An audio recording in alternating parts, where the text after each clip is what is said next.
Welcome to Game Set Matchup, the podcast where we talk everything partnerships, the good, the bad, and the ugly.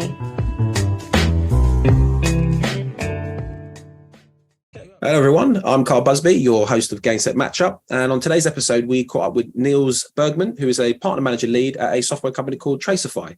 Niels is based in Eindhoven in the Netherlands, and he is helping Tracify to partner and work with e-commerce businesses. As an AI-driven tool, it helps your business to understand every customer interaction on your website without invading their privacy, so no cookies required here.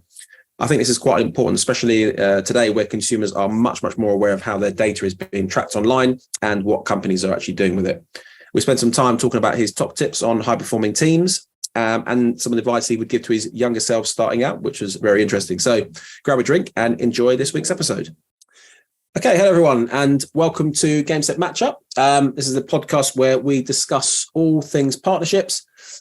Maybe you're new to the partnerships world, looking for a bit of advice on how to get started. Maybe you're an experienced pro, just looking for a bit of inspiration, a bit of a sort of direction there, whichever one it is. Thank you for tuning in and listening. I'm your host, Carl Busby, and please welcome our guest today, Niels Bergmans, and he is from a business called Tracify. Hello and welcome, Niels.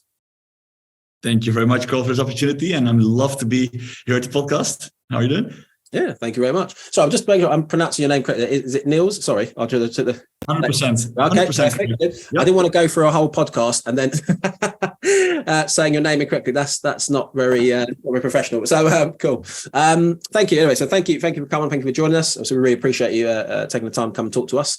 So look, just we'd like to do just with our guests. So just if you wouldn't mind, just give a little bit of introduction about yourself, so you can tell our listeners a little bit more about sort of who you are, a bit about your background, and then what your current role and what you're doing with Tracify. What is Tracify all about?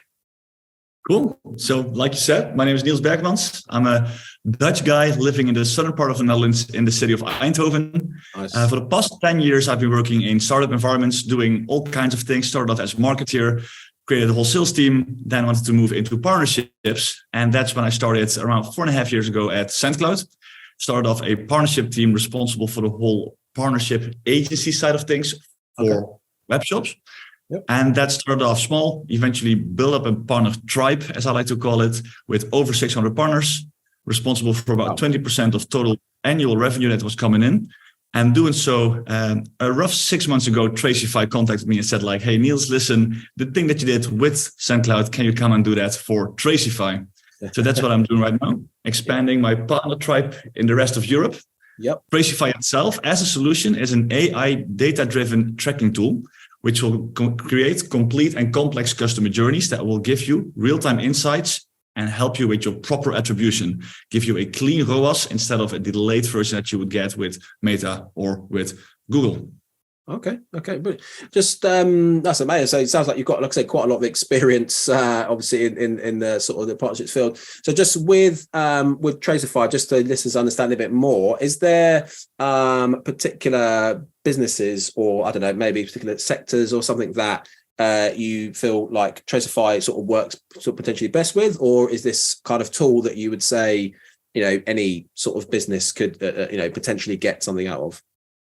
Yeah, like the question. We focus on e-commerce businesses selling online products with an average ad spend of 25K per month, give or take. Anything higher, of course, definitely welcome. It starts at 25K per month. And those e-commerce businesses work together with partners such as e-commerce agencies or performance marketing or full service marketing agencies throughout the world. Gotcha. Okay, that makes a lot of sense. And just something where I like to, just sort of touch on with guests, like as you just said there, you've got quite a sort of extensive background there, experience working in previous businesses in sort of like partnership roles.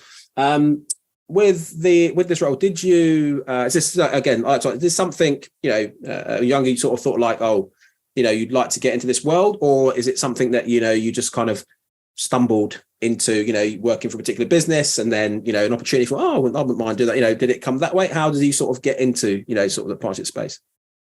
The perfect answer would be obviously say like, no, it was my dream to become a partner manager and this is what I'm made for. But truth be told is I studied communications and marketing, set up a marketing team there. At one point, my former boss realized like, hey, you're quite commercial. Why don't you sell the product? It was a SaaS product back in the day as well. Yeah. And at one point I thought like, okay, you know, I like selling stuff, but I like the relationship side of things more. And I started to notice that the bigger I made the relationship, I would get new deals via that particular relationship. And that was actually how I got a first touch and started experiencing like, wait a minute, why focus on so many cold call or outreaches to individual companies while you can just align together with a partner and get them to do the job for you? And that's basically how it all started to roll and how I got really addicted to partnerships. No, so I really like that, and makes perfect sense. Consider sort of a natural progression that's come from that. So that's great. Cool. Let's just obviously subject of obviously partnerships, and so with sort of Tracify, and obviously doing your current role, how have you sort of like previously worked around trying to create partnerships, obviously with that business, or it can be in the previous business, and also for sort of like for Tracer, what would you say would work out as like as a gold star partnership? If you could create that perfect partnership, what would that be? We're looking at our ideal IPP right now is that either e-commerce or performance marketing agencies have a portfolio of give or take 10 plus at least merchants that do an average ad spend of 25K per month. Okay. Those are the strong ones because they have had to struggle with all the updates around iOS updates, GDPR compliance, cookie and consent free, all that kind of stuff. Right. They know the pain, they know the crooked insights you will get in the platforms that are out there. Yeah. And they're looking for something that is giving them a proper reflection and real reflection of what's actually going on there. Right. Those are the interesting ones. And we've seen that it actually started to grow naturally. It took us a while to get like the first bigger brands of agencies in the market to really work with us. At one point, when they started to realize like, wait a minute, this actually works, they started to make like YouTube videos, and they were comparing us compared to other solutions. And that's when the momentum started to come. And that's where you see that those IPPs are agencies that know the pain, that want to help their merchants thrive. And that's when they tap in with us. Gotcha. Okay, no, that makes a lot of sense. So just keeping on the subject of partnerships. Obviously, this is obviously what we're all about, trying to help businesses obviously create those. At the moment, obviously, you've kind of given us an idea of what it is you're looking for, or what the sort of gold star sort of partnership looks like.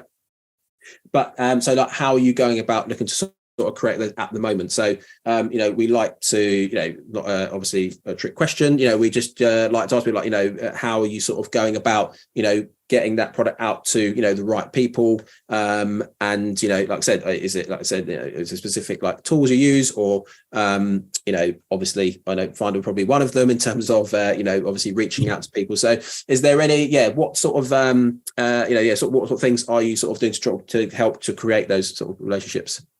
Yeah, this is going to be a cheesy one, but in my honest opinion, it's networking. Yep. Networking is so darn important, especially in vibrant and fast industry as e-commerce, as partnerships, that if you don't do that, you will lose big time. Mm-hmm. A tool I like to use next to that is LinkedIn as a social seller fanatic. I have my personal brand that's quite strong in the e-commerce market right now, especially in the Benelux market, coming up and down as well in the DACH region, but also UK. And networking is all about that. Then tools that will help in the background, such as, like you said yourself already, Finder, that is what brings that to the next game. That will give you that extra time instead of hunting too much for yourself, going through the old school Google kind of things, having that platform to go for, and then reach out there. They're all like-minded, otherwise they would not be on similar type of platforms to really connect and find out what's potentially there through either the discovery call or just a quick coffee or maybe a beer during a real life event. No, I really like that. What you're saying. I mean, again, that's obviously what we're all about at Finder in terms of, like I said, that discovery call is exactly what it's there. Sometimes, obviously there may be a synergy or something that you can obviously create something, and obviously sometimes not. That's how it works. But I think you said networking is huge. Having conversation with people, building those rapports, and it's what you said. It's networking. They may not necessarily be someone that you can work with, but they may know someone else who potentially, could help you out. So yeah, I think obviously network's we know it's a bit of an old school method, but it's a good, reliable method basically. Yes. Next thing. So obviously you've got quite a lot of experience, obviously in terms of the roles and stuff that you've worked in. We like to ask this question. So, was there any advice you would give, to your younger self, sort of starting out? So like I said, I'm sure you've probably come across some pitfalls in your time. Certain things you're like, I've learned from that. I won't be doing that again. Or I don't know. Like you said, there could be something that worked really well, and you're kind of like, yeah, this is amazing. So yeah, any sort of anything that you would give to yourself, if you could go back in time and tell yourself. 130%. I think I can tell a podcast full, as we say it, with F-ups in partnerships and how we should not do it again. Yeah, how I'm not doing it. Like, I think the first and foremost that I would definitely want to share is make sure that together with leadership, with your C-level, with your board members, that you know what is the goal of partnerships. Right. What is not to say the dot on the horizon, because in my opinion, that dot can constantly change, but the horizon will always be the same. Right. What is that horizon you want to get to? What are the goals we want to take, whether it's a certain amount of MRR in the business, whether it's a sort of like brand awareness that you want to create, if it's collaborations with partners that will bring you opportunities such as hosting a show or whatever. Have that ultimate goal clear and work down from that moment, like break it down from that ultimate goal that you want to have. Nice. That's the first one. Yeah. The other one that I would say is, if you know your goals, start with processes. Think about scalability. Don't start running around like a headless chicken, running around and start reaching out to partners and whatever. Make sure you have processes. What do you do during a cold call to an agency? What do you do when you want to do a follow-up after a demo? How is the partner onboarding done? How will a lead referral be taken care of? How are we going to report and share all the information that we have towards the board members or towards leadership? Make sure have a common goal from leadership level and have the groundwork done, a basic process set up.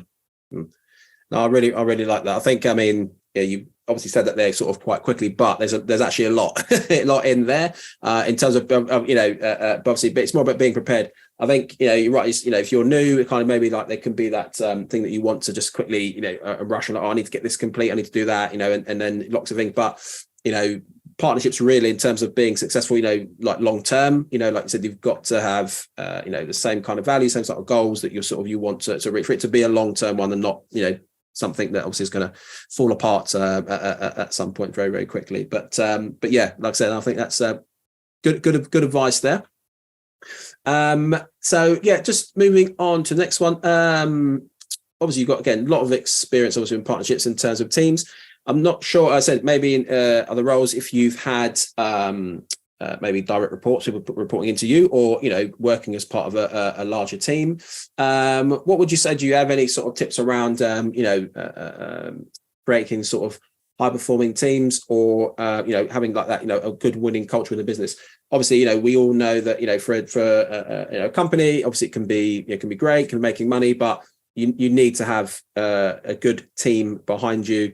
Who've got that sort of culture, and you want happy people at the end of the day, right? Otherwise, they're not going to stay around for too long. So yeah, like I said, any sort of tips on that potential sort of area in terms of cultures and high performing teams? 100%. So in my previous experience, I had a team of 10 FTE responsible for the whole European market. A funny thing there is, it's all about culture. Not only culture per region that somebody's responsible for, like the Germans compared to the people from England, from the Netherlands or Spain or Italy. Like that's like real culture of somebody. But mindset culture of a partner manager, I think that's a really interesting one. I always had the ground rule. There's 3 pillars that we work with. It's people, culture, and business. You have to start with people. If you have the people with the right mindset that can adapt to a culture that's more about building relationships instead of getting the business per se in, that's the right type of people that want to build a culture that's about winning. I had the ground rule that I said, like, our bonuses don't need to be as big as for sales, because a partner manager is not in it for the money. They're in for the network, for the long run, for the big game, for the big leagues, instead of the short-term wins. If you have people with a proper culture, inevitably, it will be happening that business will come and flow in because you have people that people want to work with. Yeah. The same rule, people buy from people, applies to partners as well. You want to work together. You go to all those events together. You have long days during the booth stands. You have like long drinks or barbecues or dinners afterwards. If you cannot connect with people, nobody going to like you and nobody going to bring in that business for you. Yeah. No, really, I said I really like that. Some very very good advice there. I think like you said, it's like having well, what you just said there about the bonus thing. I thought that's a really sort of a sort of good idea. I think most if you're in a business, you probably I'd be happy with that. That sounds like a really good way of saying that, motivating, getting people to sort of realize that like you said, you're kind of there for the long term sort of thing. That sounds like it's a good kind of like circle of that working in terms of them getting the business and like you said, you being there. So I really like that. Just move on to the next one.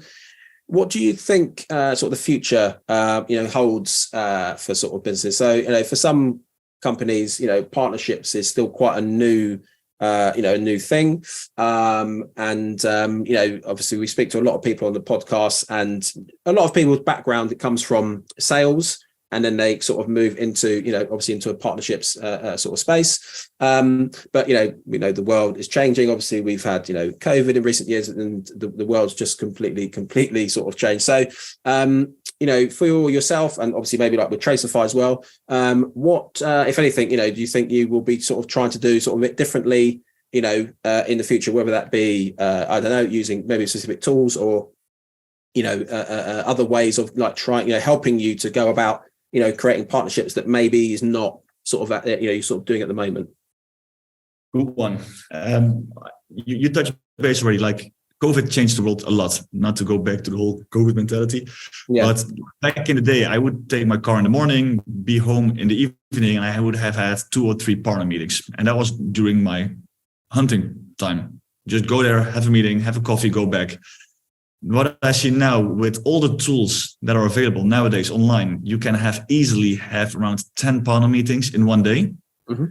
Connect with them, make sure you connect with them on a level that's more personal instead of per se business, and then visit one of the real life events to really get that connection going. And after those really live events, I'm not hunting for business during one of those real life events. Yeah. I'm building a connection, because a week or 2 weeks or a month from that moment on, I will check in, and then potentially the business will start to flow.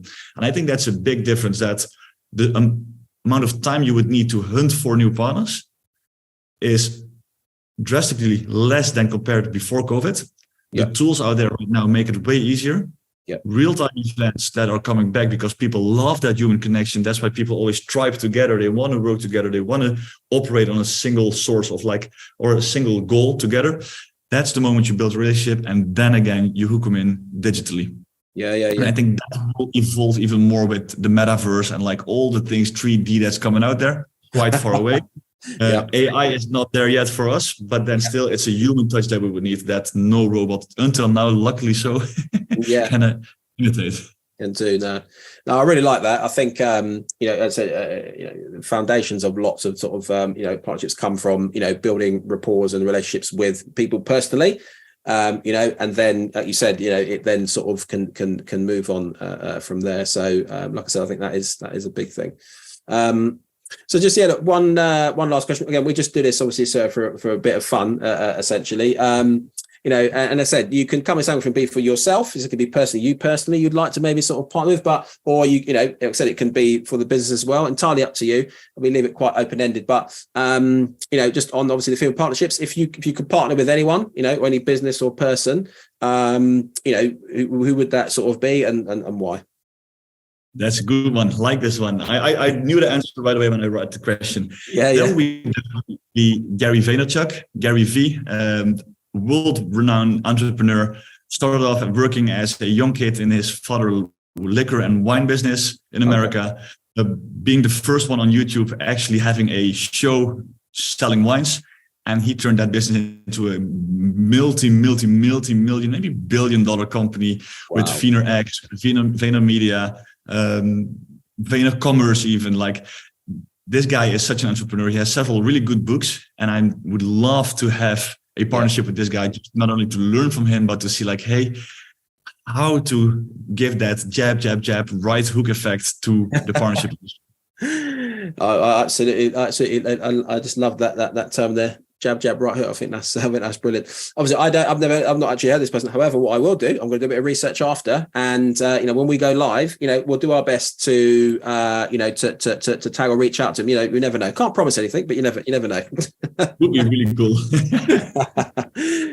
Listen, Niels, it's been absolutely great talking with you. Really appreciate you sort of coming on, spend a bit of time coming speaking to us, and like I said, all the best with Tracify, and thank you very much for coming and being a guest with us. Well, welcome. Thank you very much. All right, thanks very much. Thanks for joining this week's Game Set Matchup. Tune in to hear more about the need to knows and the do's and don'ts when it comes to creating successful business partnerships.